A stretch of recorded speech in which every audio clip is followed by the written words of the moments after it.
Hello, English learners. Welcome back to English in Advance. I am your host, Jessica, and I am so incredibly happy to have you here with me today. Whether you are listening on your morning commute, while you are making a cup of coffee, or perhaps winding down after a long day, I want you to take a deep breath and acknowledge that you are doing something amazing for yourself right now. You are showing up. You are present, and that is the very first step to fluency. Today we are going to embark on a very special journey together titled Speak English Confidently Every Day. This is specifically designed for those of you at the B1 to B2 intermediate level who feel ready to make that jump from understanding English to truly living in the language. We are going to move beyond just grammar rules and textbooks and dive deep into the psychology of speaking, the daily habits that actually change your brain, and practical techniques to help you sound more natural, more fluid, and most importantly, more like yourself. So if you have ever felt that frustration of having the words in your head, but not being able to get them out of your mouth, or if you feel stuck in what we call the intermediate plateau, this series is exactly for you. Let us start by talking about what it really means to speak confidently. Confidence is not about having a perfect accent or never making a mistake. In fact, some of the most confident speakers I know make mistakes all the time. The difference is that they do not let those mistakes stop them. They keep going.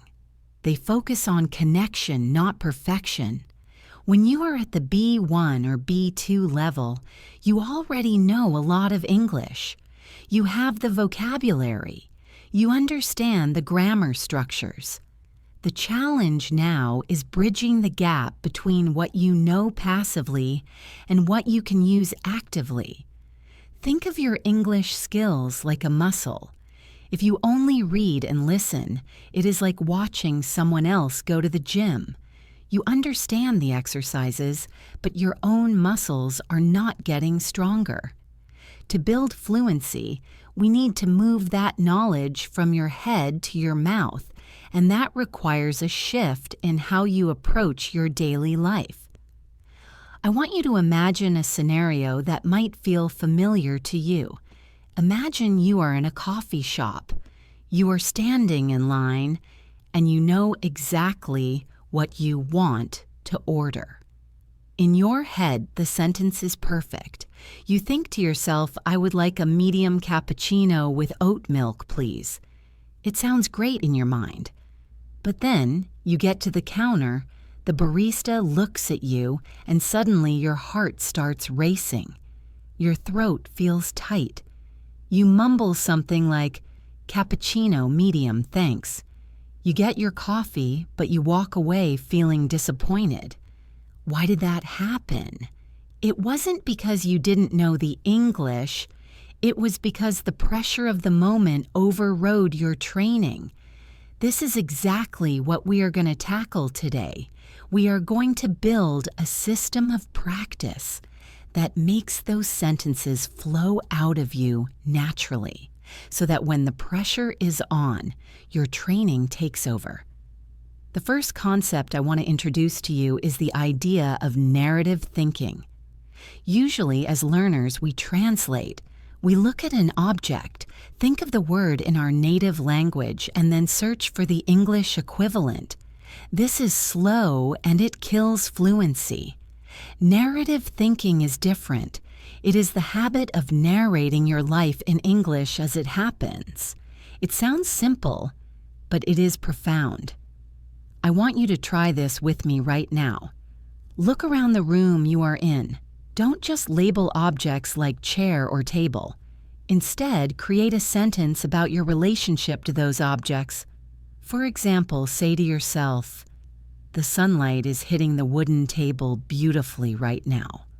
Or maybe the chair in the corner looks very comfortable, but I prefer standing. Do you see the difference? You are not just naming things, you are creating context. You are building the neural pathways that connect your thoughts directly to English sentences. Let's practice this together. I am going to describe a morning routine, and I want you to visualize it and repeat the phrases after me. Imagine you are waking up. The alarm goes off. You stretch your arms. You might say, I am stretching my arms to wake up my body. Now you try saying that. I am stretching my arms to wake up my body. Good. Now, you get out of bed and your feet touch the cold floor.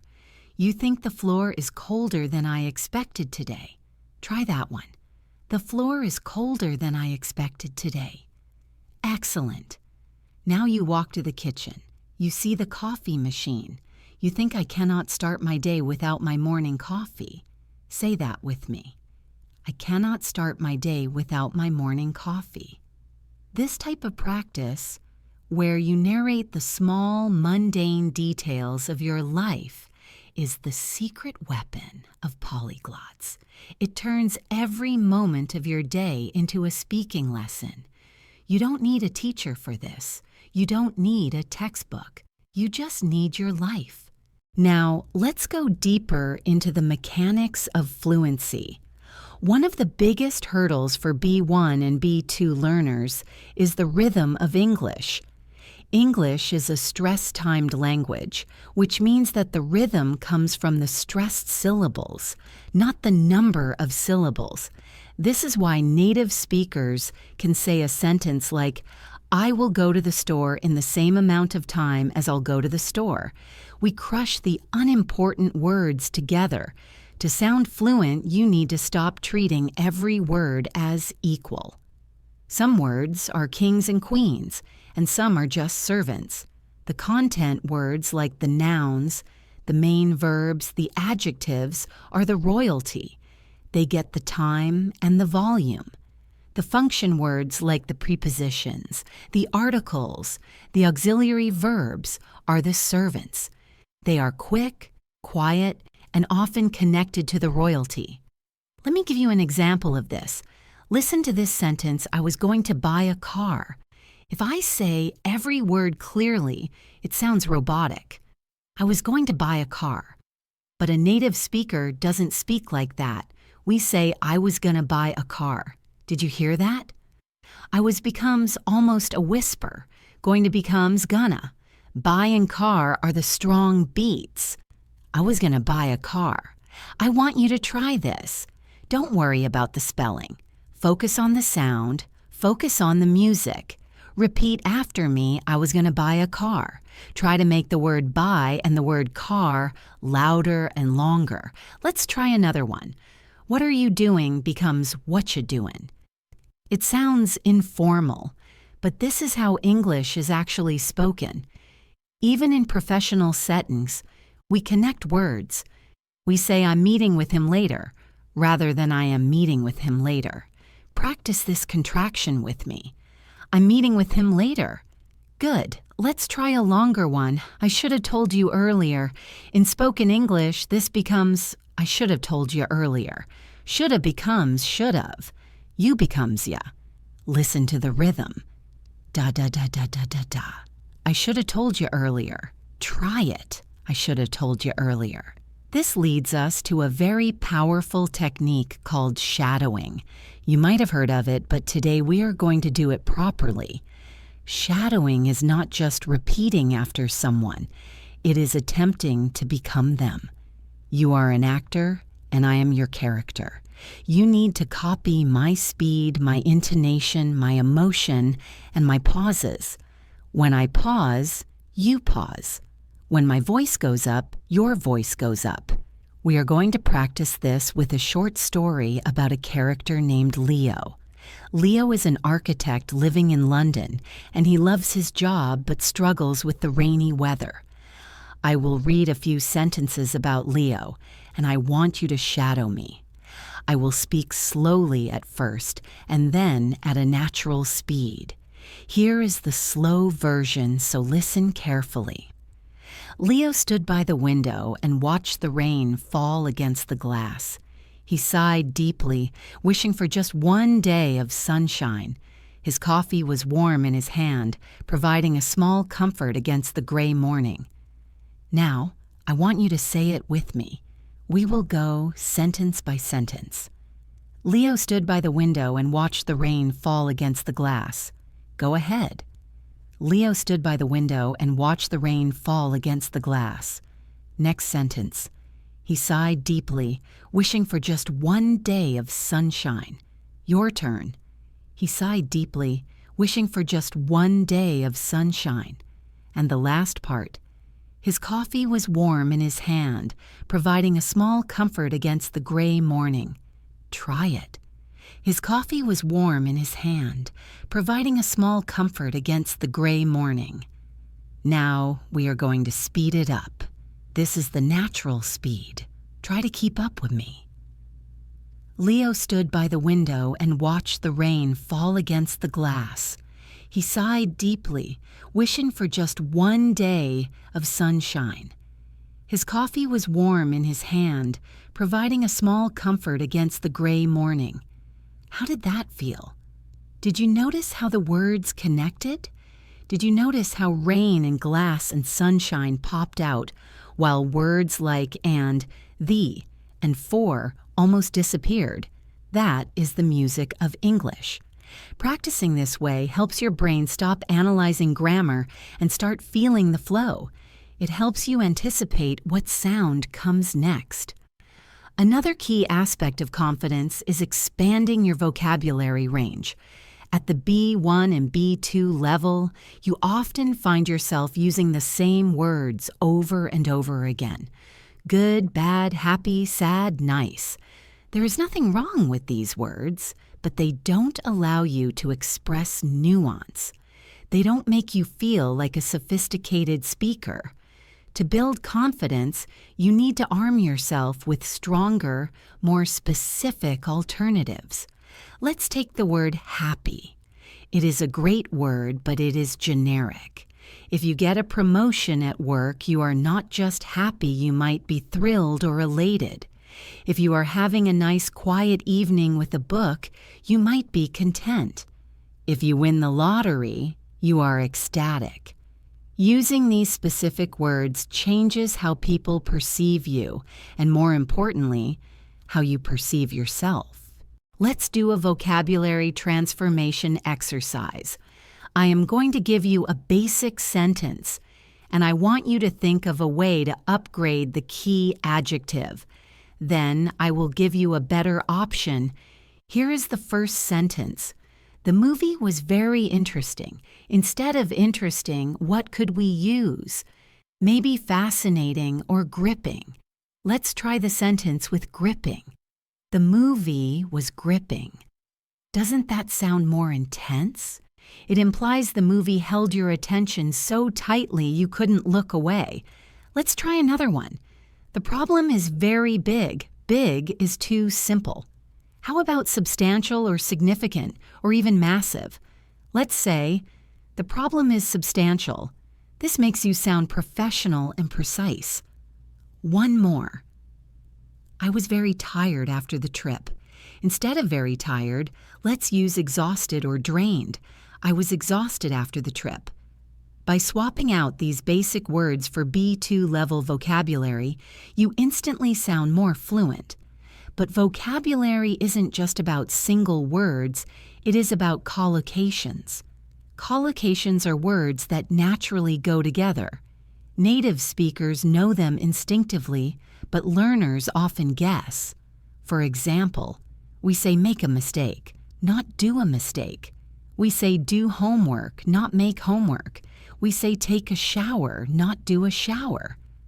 Learning these chunks of language is faster than learning individual words because your brain can retrieve one chunk instead of 3 separate words. If you want to speak confidently, you need to focus on these natural pairings. Let's practice some common collocations related to daily life and work. Imagine you are in a meeting. You don't just talk, you express an opinion. Say that with me. Express an opinion. You don't just solve a problem, you resolve an issue. Try that. Resolve an issue. You don't just ask about something, you raise a question. Raise a question. These small shifts make your English sound polished. If you say, "I want to say what I think," it is grammatically correct. But if you say, "I would like to express my opinion," you command respect. It shows you have a command of the language. I want to take a moment to address the fear of judgment. This is the silent killer of fluency. Many of you listening might feel that when you speak, people are judging your accent or your grammar. Here is the truth that might liberate you, which is that most people are not thinking about you. They are thinking about themselves. They are thinking about the message you are communicating, not the medium you are using. If you smile, maintain eye contact, and speak with the intention to connect, people will forgive 1,000 grammar mistakes. But if you are paralyzed by fear, if you whisper and look at the floor because you are afraid of making a mistake, that is when communication breaks down. Confidence is a choice. It is a posture you take. Even if you are terrified inside, you can choose to speak up. And the amazing thing is, the more you act confident, the more confident you actually become. It is a positive feedback loop. Let's do a visualization exercise to help with this. I want you to close your eyes for a moment if you are in a safe place to do so. Picture yourself in a situation where you usually feel nervous speaking English. Maybe it is a Zoom call with international colleagues. Maybe it is ordering food in a foreign country. Now visualize yourself standing tall. Your shoulders are back. You are breathing deeply. Someone asks you a question. Visualize yourself taking a calm breath before answering. You speak slowly and clearly. You don't rush. You use the pauses to think. You see the other person nodding and understanding you. You feel a sense of pride. This visualization is important because your brain struggles to tell the difference between a vivid imagination and reality. By rehearsing success in your mind, you are priming your brain for success in the real world. Now, let's bring it back to practical speaking practice. We are going to work on sentence expansion. This is a great drill for B1 and B2 learners to help you speak in longer, more complex sentences. I will start with a simple sentence, and we will add layers of information to it, just like building a sandwich. Here's the base sentence: I went to the park. Now, let's add a reason. I went to the park to get some fresh air. Now, let's add a time reference. Yesterday afternoon, I went to the park to get some fresh air. Now, let's add an emotional detail. Yesterday afternoon, feeling a bit stressed, I went to the park to get some fresh air. Do you see how we went from a basic A1 sentence to a complex B2 narrative sentence? Let's try another one together. Base sentence. She is reading a book. Add a detail about the book. She is reading a fascinating book about history. Add a location. She is reading a fascinating book about history in the library. Add a duration or time context. She's been reading a fascinating book about history in the library all morning. Your turn. I will give you a base sentence, and I want you to try to expand it in your head or out loud. Base sentence. We cooked dinner. Add who you cooked with. Maybe we cooked dinner with our friends. Add what you cooked. We cooked a delicious pasta dinner with our friends. Add a feeling or result. We cooked a delicious pasta dinner with our friends and had a wonderful time. This exercise trains your brain to hold more information and structure longer thoughts without losing your way. It pushes you past the simple subject-verb-object structure and into the flow of real storytelling. As we continue through this session, I want to talk about the power of connectors. Connectors are the bridges between your ideas. Without them, your speech sounds choppy and disconnected. With them, you sound logical and fluid. Words like however, therefore, nearly, actually, basically, and frankly. These are small words that carry a lot of weight. They signal to the listener where you are going. If I say I love London, however, you immediately know I'm about to say something negative or contrasting. You don't know what it is yet, but you are prepared. This helps the listener follow you. Let's practice using actually to correct a misconception. Imagine someone asks, "Are you from Spain?" You want to say, "No, I am from Italy." That is fine, but it is blunt. Try this instead. "Actually, I'm from Italy." It sounds softer, more conversational. Let's practice using. To be honest, to introduce an opinion. Someone asks, "Did you like the movie?" Instead of just, "No," say, "To be honest, it wasn't my favorite." Let's practice using. In fact, to add emphasis. "It is cold today." In fact, it is freezing. Try creating a sentence using although right now. Although implies a contrast. Maybe. "Although I studied hard, I was still nervous." Or, "Although it was raining, we went for a walk." These connectors are the glue that holds your English together. Now, I want to address a very common question I get from listeners of English in Advance. "Jessica, how do I stop translating in my head?" The answer is immersion, but not just passive immersion. You need active immersion. You need to surround yourself with English that is slightly above your level, and you need to engage with it. Change your phone language to English. Watch movies with English subtitles, not your native language subtitles. Talk to yourself in the shower. Narrate your cooking process. The goal is to reduce the friction between your thought and your speech. When you translate, you are doing two cognitive tasks, which are thinking and translating. When you speak directly, you are doing one. It takes time, but the only way out is through. You have to force your brain to work in English. We are coming to a very interesting section now, which is asking for clarification. Confident speakers are not afraid to say they didn't understand. In fact, it is a sign of confidence to ask someone to repeat themselves, because it shows you care about the conversation. If you just nod and smile when you don't understand, you are disconnected. You are hiding. But if you say, "I am sorry, I didn't quite catch that," could you say it again? You are taking control of the interaction. Let's learn some professional ways to ask for clarification so you never feel awkward. Instead of, which can sound rude, try, "Could you run that by me again?" Or, "I missed the last part, do you mind repeating it?" Or even specifically, "When you said deadline, did you mean this Friday or next Friday?" Practicing these phrases will give you a safety net. You will know that no matter what happens, you have the tools to handle it. You don't need to fear not understanding because you have a strategy for it. Let's do a quick check-in on your physical state. Are you holding tension in your jaw? Is your tongue tight?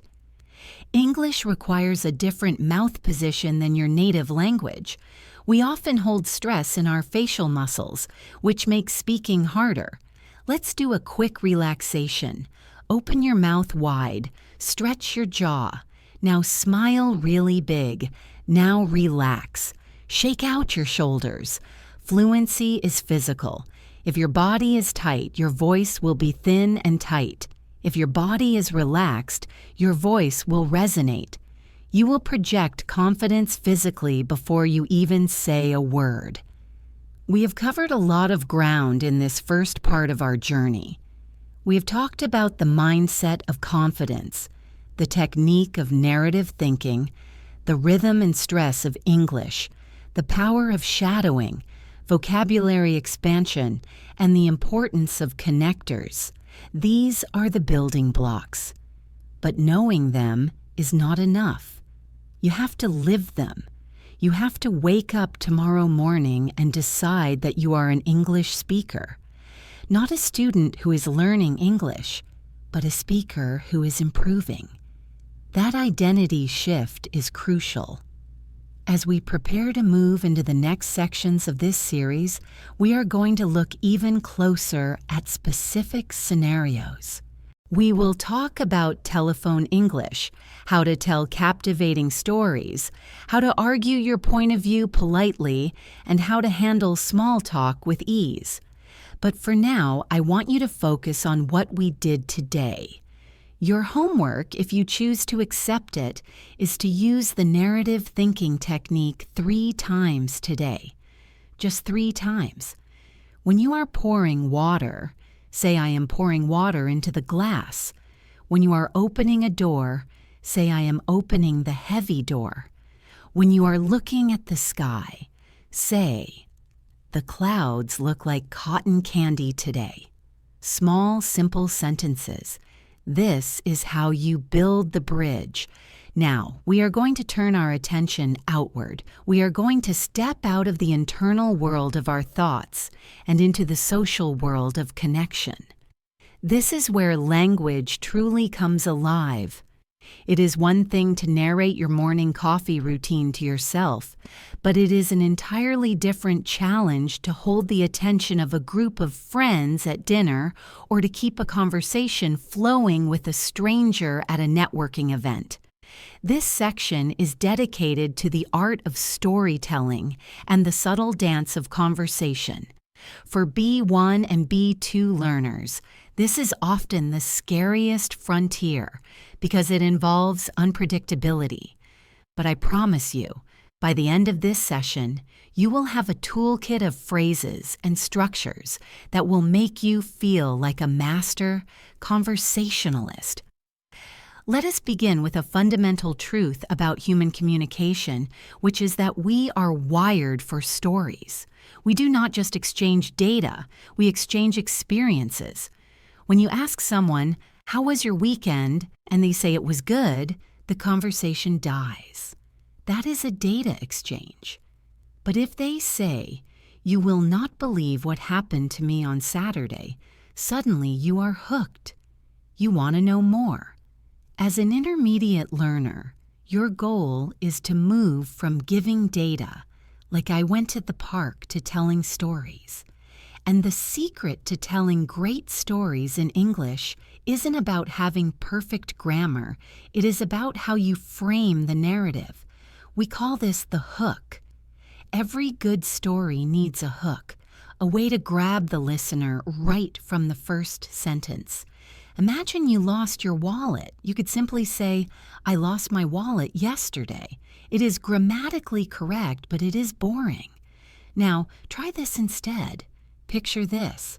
I was walking down the busiest street in the city, and suddenly I realized my pocket felt too light. Do you hear the difference? The phrase, picture. This tells the listener to get ready to visualize. It commands attention. Let's practice some of these opening hooks together. I want you to repeat these after me and try to put some excitement in your voice. So I was in this really strange situation the other day. Try that. So I was in this really strange situation the other day. Here's another one. You are never going to guess who I ran into. Say it with me. You are never going to guess who I ran into. And one more, specifically for something funny or surprising. Listen to this. Simple and effective. Listen to this. Using these openers signals confidence. It tells the room I have something valuable to say. Now let's talk about a grammar technique that native speakers use constantly when telling stories, but textbooks rarely teach properly. It is called the historical present. Usually, when we tell a story about the past, we use past tense verbs. I went, I saw, I said. But when we want to make a story feel immediate and exciting, We switch to the present continuous tense, even though we are talking about the past. Listen to this example. Yesterday, I was at the supermarket. I was standing in line, and this guy begins shouting at the cashier. Did you catch that? I started with, I was at the supermarket, which is past tense, but then I switched to this guy begins shouting. Not began, but begins. It makes the action feel like it is happening right now, right in front of your eyes. It pulls the listener into the scene. Let's practice this shifting. I will give you a sentence in the standard past tense, and I want you to try and retell it in this dramatic present tense. Standard past, I walked into the room and everyone looked at me. Dramatic present. So I walk into the room and everyone is looking at me. Try saying that. So I walk into the room and everyone is looking at me. Let's try another. Standard past. He told me he didn't like the food. Dramatic present. He looks me in the eye and tells me he doesn't like the food. Notice how much more dynamic that feels. He looks me in the eye. It adds intensity. Mastering this shift from past to present is a hallmark of a B2 speaker moving toward C1 fluency. It shows you can control the timeline of your story for emotional effect, but a story is nothing without details. And this brings us to sensory language. One of the biggest traps for English learners is relying on generic adjectives. Nice, good, bad, big, small. These words are functional, but they are black and white. We want to paint in color. To do that, we need to engage the senses: sight, sound, smell, taste, and touch. Instead of saying the restaurant was noisy, try saying the restaurant was buzzing with conversation. Buzzing gives you a sound. It implies energy. Instead of saying the kitchen smelled good, try the kitchen was filled with the aroma of fresh garlic and herbs. Aroma is a beautiful word that implies a pleasant smell. Let's practice upgrading your descriptions. I am going to give you a boring sentence, and I will offer 2 colorful alternatives. I want you to choose the one you like best and say it out loud. Here is the boring sentence. The rain was heavy. You could say the rain was pounding against the roof, or you could say it was pouring down in sheets. Try saying one. The rain was pounding against the roof. Pounding is a strong verb. It suggests force. Let's try another. The room was hot. You could say the room was stifling, or you could say the air felt thick and humid. Stifling means it is hard to breathe because of the heat. It is a fantastic B2 word. Try using it. The heat was stifling. When you use words like buzzing, pounding, stifling, or aroma, you are doing the work for your listener. You are making it easy for them to imagine your world. And when people can imagine your world, they want to keep listening to you. Now, what happens when you are in the middle of a story and you lose your train of thought? This happens to everyone, even native speakers. You forget a word or you get distracted. The worst thing you can do is freeze and apologize. Oh, sorry, my English is bad. No, do not apologize. Instead, use a recovery phrase. These are phrases that buy you time and get you back on track. If you forget where you were, say, "Where was I?" It is a question you ask yourself, but out loud. It sounds natural. If you go off on a tangent and want to return to the main point, use. Anyway, as I was saying, if you completely forget a word, describe it. Don't stop. Say, it's that thing you use to open wine, a corkscrew. Describing the function is a perfectly valid communication strategy. Let's practice a recovery sequence. Imagine you are telling a story and you get stuck. Say this with me. So, I was driving to, oh, what is the name of that place? It's on the tip of my tongue. Anyway, I was driving south. Let's break that down. It's on the tip of my tongue. This is a great idiom. It means I know the word, but I can't say it right now. Use this. It shows you are comfortable with the struggle of memory. It makes you relatable. Moving on from storytelling, let's talk about the dynamics of conversation. A conversation is like a game of tennis. You hit the ball, they hit it back. If you hold the ball too long, the game stops.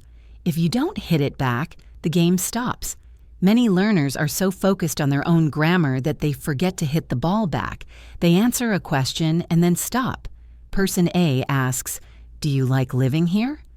Learner answers, "Yes, I like it very much." Silence. That is a conversation killer. To be a fluent speaker, you must master the follow-up question. The formula is simple: answer plus, add plus, ask. AAA. Answer the question, add a detail, and ask a related question. Let's try this. The question is, do you like living here? Answer, yes, I love it. Add, the parks in this city are amazing, especially in autumn. Ask, have you been to Central Park yet? Now put it together. Yes, I love it. The parks in this city are amazing, especially in autumn. Have you been to Central Park yet? See how that invites the other person to speak? You are taking the pressure off yourself. The best English speakers are actually the best listeners because they know how to keep the other person talking. There is a wonderful technique for active listening called echoing. This is where you repeat the last few words someone said or a key keyword to show you are listening and to encourage them to continue. If someone says, "I really struggled with my boss today," you can simply echo your boss with a rising intonation. They will naturally continue. "Yeah, he was being so unreasonable about the deadline." You echo again the deadline. They say, "Yes, he wants it done by tomorrow." You don't have to formulate complex sentences to keep a conversation going. You just need to be present and use these small nudges. It makes the other person feel heard, and it gives you time to process the English you are hearing. Let's practice echoing. I am going to make a statement, and I want you to echo the key idea back to me as a question. I am thinking of moving to a new apartment. You say a new apartment. Good. Next one. I have decided to quit coffee completely. You say quit coffee. Exactly. It sounds simple, but try it in your next conversation. It is magic. It creates a smooth flow without you having to do all the heavy lifting. Now, let's discuss navigating transitions. How do you move from one topic to another without it being awkward? You need transition bridges. If you want to change the subject to something related, use speaking of. For example, someone is talking about travel, and you can say, speaking of travel, have you seen the prices for flights lately? If you want to change the subject to something completely different, use. Before I forget, did you get the email I sent you? If you want to return to a previous topic, use going back to. Going back to what you said about the movie, I completely agree. Let's practice speaking of. I want you to imagine we are talking about food. I say I had the best pizza last night. Now you bridge to Italian culture. You say, speaking of pizza, have you ever been to Italy? Try it. Speaking of pizza, have you ever been to Italy? Now imagine we are talking about work. I say, this project is taking forever. You bridge to the weekend. You say, speaking of time. Do you have plans for the weekend? These bridges make you sound socially intelligent. They show you are connecting ideas, not just firing random sentences. Let's go a little deeper into the topic of small talk. Many students hate small talk. They find it superficial. But in English-speaking cultures, small talk is the doorway to deep talk. You cannot get to the philosophy of life without first talking about the weather or the traffic. It is a social ritual. To survive small talk, use the FORD method. FORD. Family, occupation, recreation, dreams. These are your safe zones. For family. Do you have any siblings? Or how old are your kids? For occupation. How long have you been working there? Or, what are you working on right now? For recreation. What do you do for fun? Or, have you seen any good movies lately? For dreams. Do you have any travel plans coming up? If you ever feel stuck in a conversation, just go through Ford mentally. Let's practice a recreation question. Instead of just, what is your hobby, which sounds like a textbook interview, try asking, what do you do to unwind after work? Unwind is a great vocabulary word. It means to relax and uncoil your stress. Repeat that question. What do you do to unwind after work? It sounds caring and natural. Now let's try a dreams question. Instead of, what is your dream, which is too big and serious, try, is there anywhere you are dying to travel to? To be dying to do something means you want it very much. Try it. Is there anywhere you are dying to travel to? This phrasing invites passion and excitement. We are going to move into a practice section now called speed responses. I am going to ask you a series of common social questions, and I want you to answer immediately, out loud, using the answer add ask method we practiced. Don't overthink it, just react. Question 1. How are you finding the weather today? Go. Maybe you said it is a bit cold, actually. I prefer the summer. Do you like the cold? Question 2. Long time, no see. What have you been up to? Go. Maybe you said I have been so busy with work, but I started a new gym class. How about you? Question 3. That is a nice shirt. Where did you get it? Go. Maybe you said, oh, thank you. I got it at a sale last week. Do you like shopping? This speed drill is important because in real life, you don't have 5 minutes to compose an answer. You have seconds. The more you practice these rapid-fire responses, the less hesitation you will have when it counts. I want to address a very subtle but important part of fluency, which are fillers. Teachers often tell you to stop saying and and that is true. Too many of them sound unsure. But native speakers use fillers all the time. The key is to use the right fillers. Native fillers are words like, well, instead of, I think he is nice, try well, I think he is nice. Instead of, it was difficult, try, it was difficult. Instead of, I am not sure, try, I am not totally sure. These words, act as softeners. They make your speech sound less rigid. They give you a split second to think without breaking the flow of English sounds. Let's practice replacing with well. I ask, do you want to go out tonight? You think, I am tired. You say, well, actually, I am pretty tired. Try it. Well, actually, I am pretty tired. See how gentle that sounds? Now let's practice. I ask, why did you quit? You think, it was boring. You say, it just wasn't challenging enough for me. Try it. It just wasn't challenging enough for me. Using these native fillers signals to the listener that you are comfortable in the language. It is a sign of fluency, not a lack of it, provided you use them intentionally. Another advanced technique for B2 speakers is the use of question tags. These are those little tails we put at the end of sentences to turn statements into questions.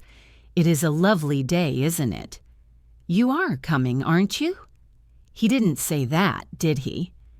Question tags are excellent for building agreement and rapport. They pull the listener onto your side. If you say, it is hot, that is a fact. If you say it is hot, isn't it?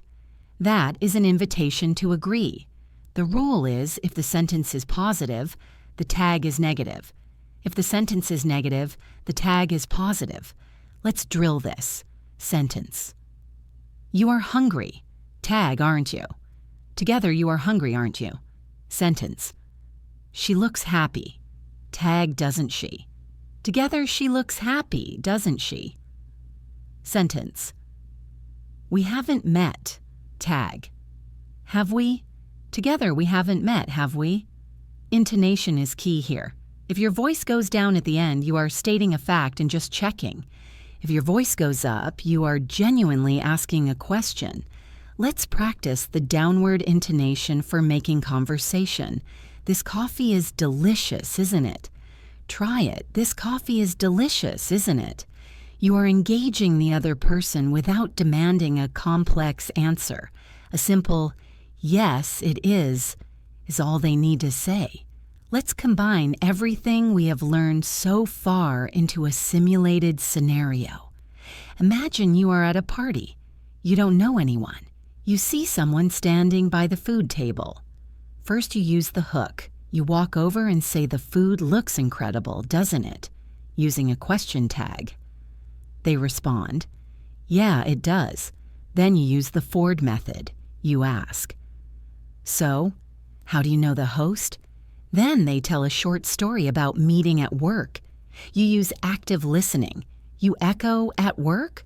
Oh, so you work in marketing too. Then you use a transition. Speaking of marketing, have you seen that new campaign? Can you visualize how these pieces fit together? It is a structure. It is not magic, it is engineering. You are engineering a social interaction using the tools of the English language. One thing I want you to be careful of is the trap of over-explaining. B1 and B2 learners often feel the need to explain everything perfectly, so they talk in circles. They say, I went to the store because I needed milk, and since I didn't have milk, I couldn't make coffee, so I went to the store to buy the milk. This is exhausting for the listener. Trust that your listener is smart. Be concise. I ran to the store for some milk. That is enough. Brevity is the soul of wit. The ability to say more with less is a sign of high-level proficiency. Let's practice condensing. Long version, I was thinking that maybe if you have time and you are not too busy, we could possibly go to the cinema later. Condensed version, are you free for a movie later? Long version. It is my opinion that I think this idea is probably not going to work very well. Condensed version. I don't think this idea will work. Being direct is not rude, it is clear, and clarity is confidence. As we conclude this section on connection, I want to leave you with a challenge regarding your voice itself. We talked about rhythm earlier, but now I want to talk about volume and projection. Many learners speak English quietly. They mumble because they are subconsciously trying to hide their mistakes. But when you whisper, you strain your vocal cords and you actually make your accent harder to understand. Speaking up helps your articulation. I want you to practice speaking at a volume that feels slightly too loud. Imagine you are speaking to someone across the room, not right next to you. Say this sentence with volume, I am thrilled to be here. Project it. Throw your voice to the wall. I am thrilled to be here. When you speak with volume, you automatically use more air. More air means better pronunciation and more confidence. It is a physical hack that tricks your brain into feeling powerful. We have covered so much ground on storytelling and connection. We learned how to hook a listener with picture this, how to use the historical present to make stories come alive, and how to use sensory details to paint a picture. We mastered the answer-add-ask formula to keep conversations flowing and the art of echoing to show we are listening. We discuss transitions, the Ford method for small talk, and the importance of using the right fillers. Like well and, you know. These are not just language skills, they are social skills. They are life skills. When you master them in English, you might even find yourself becoming a better communicator in your native language, too. Now we are going to step into an arena where many English learners feel the most pressure, the professional world. Whether you are in a boardroom, a university seminar, or simply having a deep intellectual debate with friends, this is where the stakes feel higher. This is where accuracy matters, but where structure matters even more. We are going to move beyond simple descriptions and into the realm of persuasion, negotiation, and complex thought. We are going to turn you from someone who just participates in a meeting into someone who leads it. Let's start by addressing a common misconception. Many intermediate learners believe that sounding professional means using the longest, most complicated words in the dictionary. They think they need to sound like a walking thesaurus to be taken seriously. This is false. True professional fluency is about clarity and precision. It is about getting your idea from your brain to your listener's brain with the least amount of friction possible. It is not about impressing people with your vocabulary. It is about impressing them with your ideas. To do that, we need to upgrade how you structure your thoughts.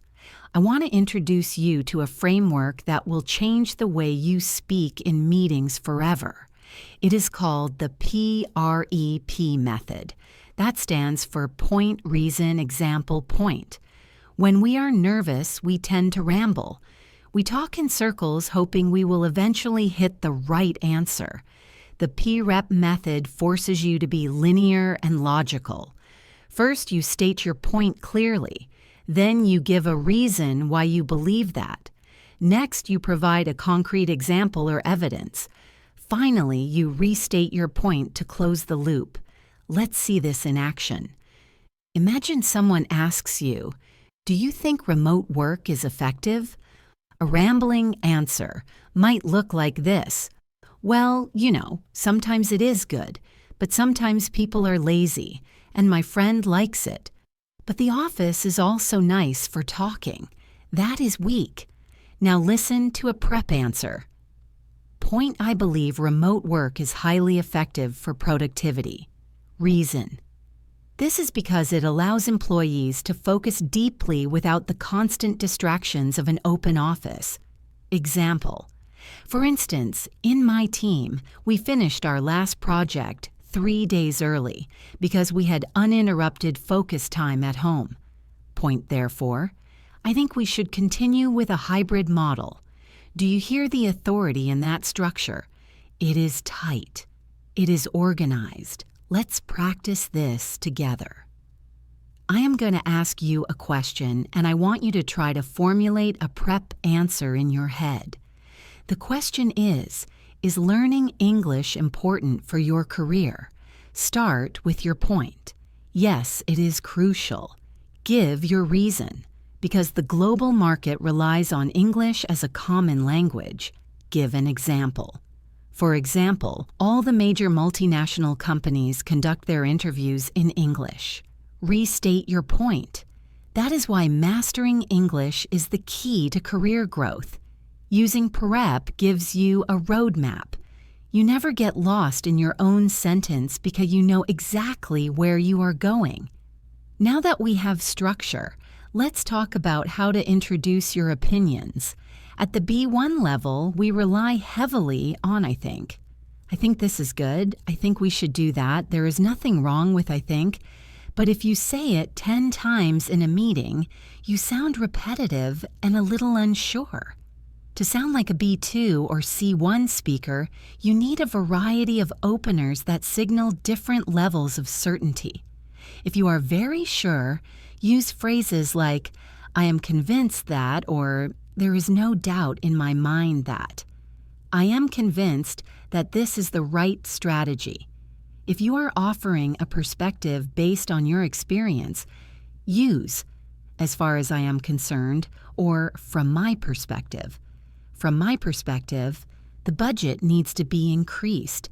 If you want to be tentative and polite, maybe because you are speaking to a boss, use.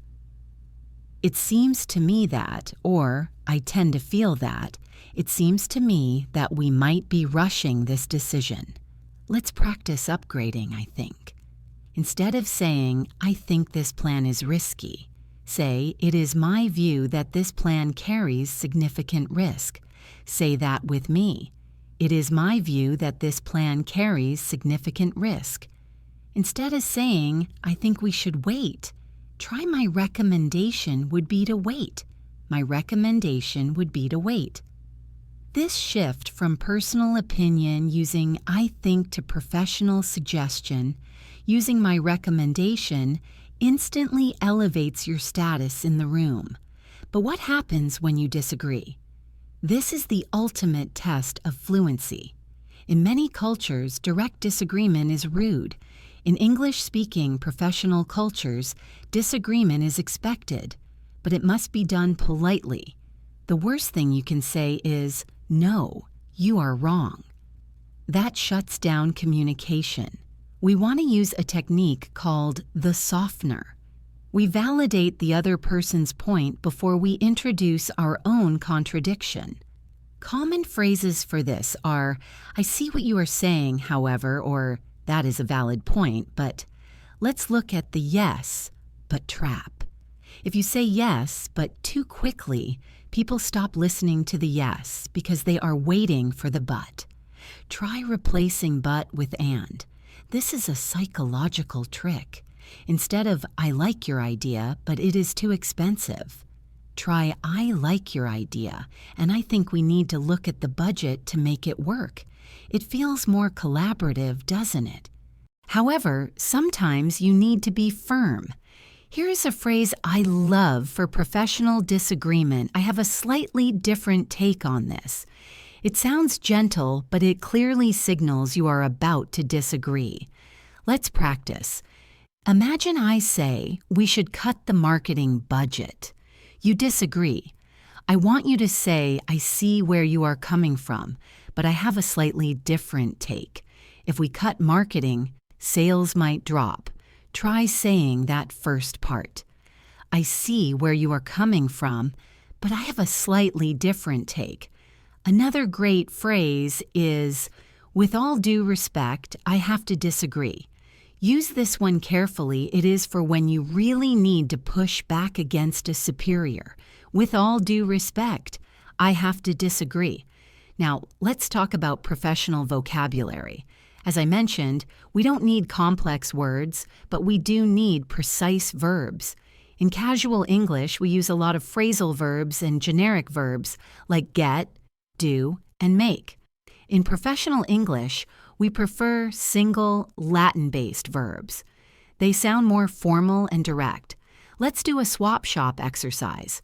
I will give you a casual phrase, and I want you to swap it for a professional verb. Instead of, I got your email, use, I received your email. Instead of, I need to ask for help, use, I need to request assistance. Instead of, we need to look into this problem, use, we need to investigate this problem. Instead of, I want to set up a meeting, use, I would like to arrange a meeting. Let's practice a full sentence. Casual. We need to talk about the sales figures and come up with a plan. Professional. We need to discuss the sales figures and devise a plan. Devise is a wonderful word for creating a plan. Say it. Devise casual. Can you let me know when you are free? Professional. Could you inform me of your availability? Inform instead of let me know. Availability instead of when you are free. Using these words doesn't change the meaning, but it changes the tone. It puts a tie on your sentence. It makes you sound ready for business. One of the most terrifying moments for a learner is being interrupted. or having to interrupt someone else. It feels aggressive. But in a lively meeting, if you don't interrupt, you might never speak. The key is to do it with a signal phrase that apologizes in advance. If you need to jump in, wait for a tiny pause and say, "Sorry to interrupt, but I would like to add something here." Or simpler, "Can I just come in here for a second?" Say that with me. Can I just come in here for a second? If someone interrupts you and you want to keep talking, you need to hold the floor. You can use body language, like holding up a hand, but you also need a phrase. "Just let me finish my point, please." Or, "I am almost done, if I could just conclude this thought." Practice saying that firmly but calmly. "If I could just conclude this thought." It shows you are not being pushed around, but you are also not losing your temper. Let's move to a very sophisticated skill called clarifying and paraphrasing. Sometimes you will explain something and see blank faces. People didn't understand. Don't panic. Just rephrase. Use phrases like, "Let me put that another way," or "What I mean to say is." This gives you a second chance to explain, perhaps more simply. Conversely, if you are listening to someone and their idea is confusing, you can paraphrase it back to them to make sure you understood. This is a power move. It shows you are synthesizing information. You can say, "So if I understand you correctly, you are saying that," or "Just to clarify, are you suggesting that? Let's simulate this." Imagine I just gave a long, confusing speech about changing the software. You want to check if I mean we are switching to Google. You say, "So, if I understand correctly, we are migrating to Google?" Try that. "So if I understand correctly, we are migrating to Google." This prevents miscommunication and makes you look like a focused, active listener. We also need to talk about hedging. Hedging is using language to soften your statements so you don't sound arrogant or dogmatic. It leaves room for other opinions. Instead of saying, "This will fail," which is a hard fact, you say, "This might fail," or "This could potentially fail." We use modals like might, could, may, and adverbs like possibly, likely, arguably, instead of "that is the wrong solution." Try "that might not be the most effective solution." Instead of "we need to hire more people."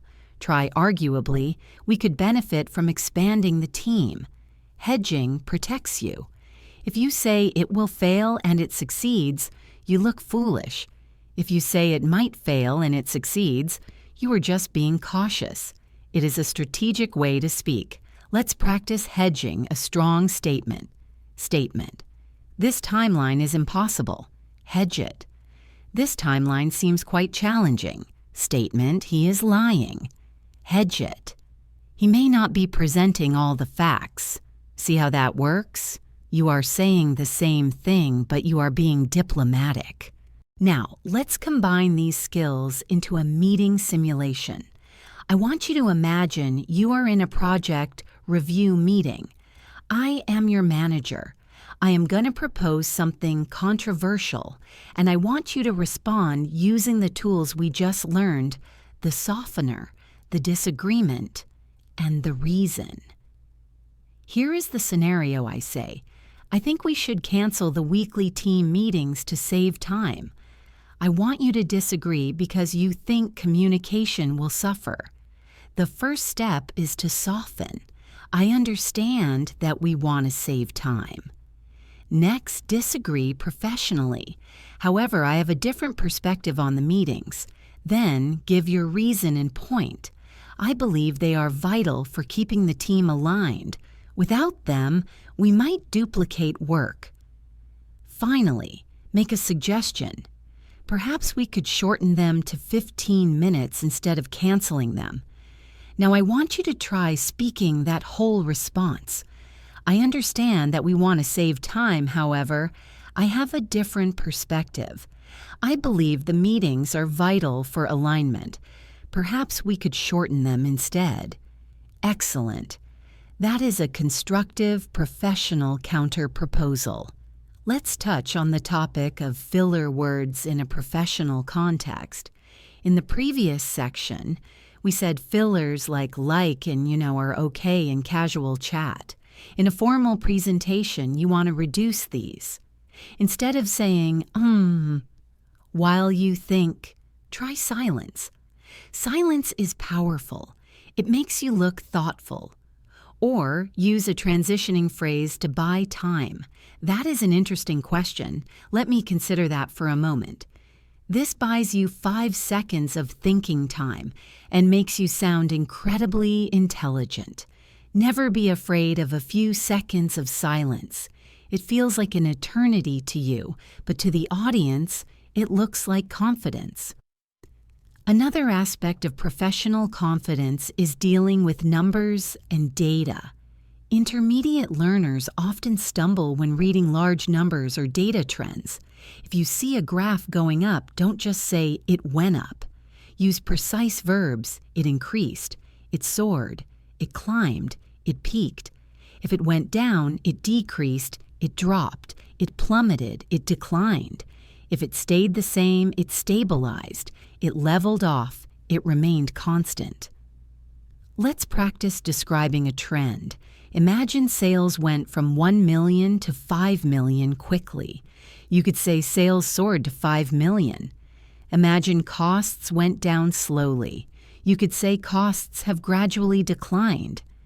This dynamic vocabulary paints a picture of the data. It makes your presentation come alive.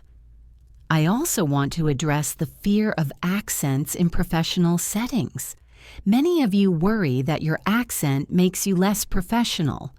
Let me be very clear. An accent is a sign of bravery. It signifies that you can do business in a second or third language. In the global business world, clarity is king, not accent. If you speak clearly with good structure like prep and good vocabulary, your accent is just a part of your identity. Do not apologize for it. Do not start a presentation by saying, "Sorry for my English." Never undermine yourself before you begin. Walk in, stand tall, and speak your truth. If you believe in your message, your audience will too. Let's do a quick drill on formal email connectors, because speaking and writing often overlap. If you are dictating a message or leaving a voicemail, you need these cohesive devices. Instead of also, try furthermore, or in addition. Instead of but, try nevertheless. Instead of so, try consequently or therefore. Let's try a sentence. Casual. The price is high, but it is a good product, so we should buy it. Formal. The price is high. Nevertheless, the quality is exceptional. Consequently, I recommend the purchase.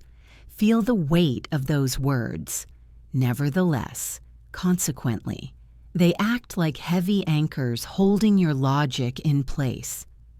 As we near the end of this professional skills section, I want to give you a strategy for when you don't know the answer. In a meeting, if someone asks you something and you don't know, never just say, "I don't know." It sounds incompetent. Instead, use the find out protocol. That is a great question. I don't have the exact figures in front of me, but I will double check and get back to you by the end of the day. This turns a lack of knowledge into an action plan. You are not ignorant, you are diligent. Let's practice it. I don't have that information right now, but I will find out and follow up with you. Say it. I will find out and follow up with you. This is a safety net. You never have to fear a question again because you always have this answer in your pocket. We have covered a tremendous amount of ground today. We learned the prep method for structuring arguments. We practiced professional vocabulary swaps. We learned how to disagree politely using softeners. We discussed handling interruptions, clarifying ideas, hedging strong statements, and describing data with dynamic verbs. These are the tools of the trade. They are the difference between being a passive listener and an active leader. Your homework for this section is to take one opinion you hold it could be about football and politics, food, or work and structure it using PREP. Write it down or record yourself saying it. Point, reason, example, point. Get used to that rhythm. Now, as we move into the final phase of our journey together, we are going to transcend the technical. We are going to talk about emotional fluency. This is the ability to express your deepest feelings, to show empathy when a friend is hurting, to crack a joke, and to truly connect with another human being on a soul level. This is the difference between being a robot that speaks English and a person who lives in English. We have covered the mechanics of speaking, the art of storytelling, and the strategies of professional business English. Those are the brains of the language. Now we are going to talk about the heart. Let's start by acknowledging a common frustration. You often feel one way in your native language complex, witty, deep, and then you switch to English and you feel like a child. You feel limited to I am happy or I am sad. It is frustrating because you are a complex adult with complex emotions, but your vocabulary box is too small to fit them all in. The goal of this final section is to expand that box. We need to move beyond the primary colors of emotion and start painting with shades and textures. Let's look at the spectrum of happiness. Happy is a fine word, but it is vanilla ice cream. It is basic. If you get a free coffee, you are pleased. If you get a promotion, you are thrilled. If you see your best friend after 5 years, you are elated. If you win the lottery, you are ecstatic. Using the right word acts like a lens. It brings your true feelings into focus for the listener. Let's practice this gradient. I want you to imagine a situation and choose the right word. Scenario 1. You find $5 on the street. Are you ecstatic? Probably not. You are pleased. Say that, I am pleased. Scenario 2. You get accepted into your dream university. Are you pleased? No, that is too weak. You are over the moon. This is a beautiful idiom. Over the moon.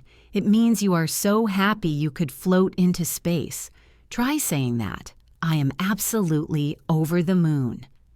Scenario 3. You have just finished a long, hard week of work, and you are finally sitting on the couch. You are content. Content implies a peaceful, quiet happiness. Say it. I am perfectly content. By using these specific words, you invite people to understand your internal state more accurately. Now let's look at the darker side of the spectrum. Sadness and anger. In many cultures, expressing negative emotions is done very carefully. In English, we have a way of softening negative emotions using modifiers like a bit, quite, or rather. We rarely say I am angry unless we are furious. We usually say I am a bit upset or I am quite disappointed. This is the British influence on the language, this tendency towards understatement. If you are furious at a waiter for spilling soup on you, you might say, I am not very happy about this. It is ironic, but it is effective. Let's practice expressing dissatisfaction without being aggressive. Instead of saying, I hate this food, try I am not really fond of this dish. Say that with me. I am not really fond of this dish. Instead of saying, you are late and I am angry, try I am a bit frustrated that we had to wait so long. I am a bit frustrated. It owns the feeling without attacking the other person. And if you are truly devastated, use words that carry weight. Heartbroken, shattered. I was heartbroken when I heard the news. When you use a word like heartbroken, people stop and listen. They know you are not exaggerating. They offer support. This brings us to one of the most critical skills in any language: empathy. How do you respond when someone else shares their feelings? If a friend tells you they lost their job and you say, "Oh, that is bad," it sounds cold. It sounds like you don't care. You need what we call empathetic bridges. These are phrases that validate the other person's pain. The gold standard is, "I am so sorry to hear that." It is simple, but it works. Practice it with a sincere tone. "I am so sorry to hear that." Another powerful phrase is, "I can't imagine how hard that must be for you." This admits that their pain is unique, but you are trying to understand it. Let's try a scenario. I am your friend. I tell you, "My dog passed away yesterday." You don't say, "Don't worry, get a new one." That is terrible. You say, "Oh, I am so sorry to hear that. You must be devastated. Try that combination." "I am so sorry to hear that. You must be devastated." Now let's flip it to good news. Empathy is also about sharing joy. If I say, "I just got engaged," you don't just say "good." You say, "That is incredible news. I am so happy for you." Your voice needs to rise. Your energy needs to match theirs.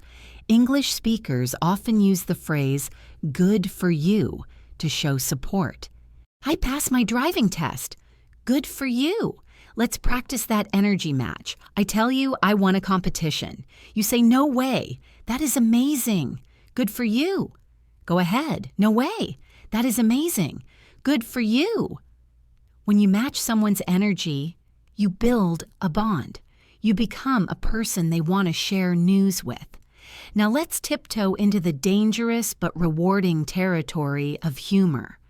Humor is the final boss of language learning.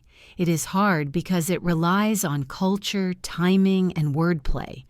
But you don't need to be a stand-up comedian to be funny in English. You just need to understand two main types of English: humor, exaggeration, and understatement.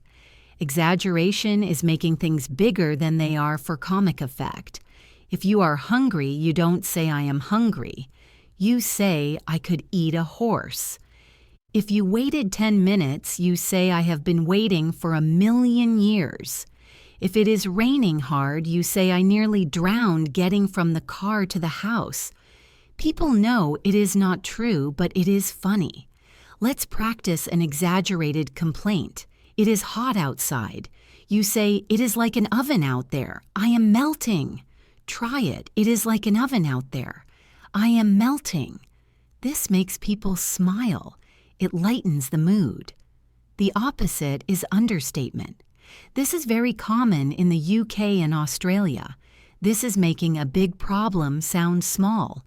Imagine your car has lost a wheel and the engine is smoking. Someone asks, "Do you have car trouble?" You say, "We have a slight issue." That is funny because it is obviously a huge issue. Imagine a hurricane is blowing trees down. You say, "It is a bit breezy today, isn't it?" Let's practice this dry humor. Situation. You just failed a test completely. 0 points. You say, "Well, that didn't go exactly to plan. Try it." "Well, that didn't go exactly to plan." Using humor shows you are comfortable. It shows you are not panicking about the language. It makes you charming. Let's move on to the grammar of emotion, specifically the grammar of regret and wishing. We use special structures to talk about how we wish the past was different. The structure is "I wish I had" followed by the past participle. "I wish I had studied harder. I wish I hadn't said that." This structure is essential for sharing vulnerability. And then there is the third conditional for hypothetical pasts. "If I had known, I would have helped you." Let's practice a regret. Think of a time you spent too much money. Say, I wish I hadn't bought those shoes. Now think of a missed opportunity. Say, if I had known about the party, I would have come. Try that rhythm. Da da da da da da da da da da. If I had known about the party, I would have come. Sharing regrets is a way of being vulnerable. And vulnerability creates trust. When you admit to a mistake in English, you show that you are humble and human. I want to address something that happens to almost every learner, which is the personality shift. You might notice that you feel like a slightly different person in English. Maybe you are louder. Maybe you are more polite. Maybe you are more direct. This is normal. In fact, it is a superpower. You get to curate a new version of yourself. If you are shy in your native language, you can choose to be confident in English. You are acting a role until it becomes real. Embrace this English self. Give her or him a voice. When you speak, don't just translate your native thoughts. Ask yourself, what would my English self say? Maybe your English self is more assertive. Maybe your English self loves to use words like absolutely and definitely. Let's try on a confident persona right now. I want you to say, I have something important to contribute. Say it with authority. I have something important to contribute. Now say, I am really enjoying this conversation. Say it with a big smile. I am really enjoying this conversation. Allow yourself to be this person. Now, we need to talk about the long game, the maintenance phase. You have listened to this long script. You are motivated, but what happens in a month? What happens when the excitement fades and you hit the intermediate plateau? The plateau is that feeling where you are working hard, but you don't feel like you are improving. It is dangerous because it is where most people quit. Here is the secret: you are improving, but the gains are invisible. At the beginning, you learn apple and cat, and you feel the progress instantly. Now you are refining how to use the word actually, or improving the rhythm of a sentence. These are micro gains. They don't feel big, but they add up to fluency. To survive the plateau, you need to switch from studying English to living in English. Stop doing grammar exercises every night. Start doing things you love, but do them in English. Do you love cooking? Watch Jamie Oliver or Gordon Ramsay. Read recipes in English. Do you love football? Listen to the commentary in English. Watch post-match interviews. Do you love makeup? Watch beauty tutorials in English. When you link English to your passion, it stops being work and starts being play. I want you to think right now, what is one hobby you have?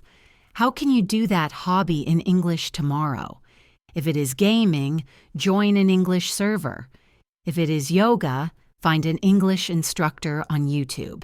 This is how you maintain fluency for 50 years. You don't study for 50 years. You live for 50 years, and English just happens to be the soundtrack. Let's talk about the concept of good enough.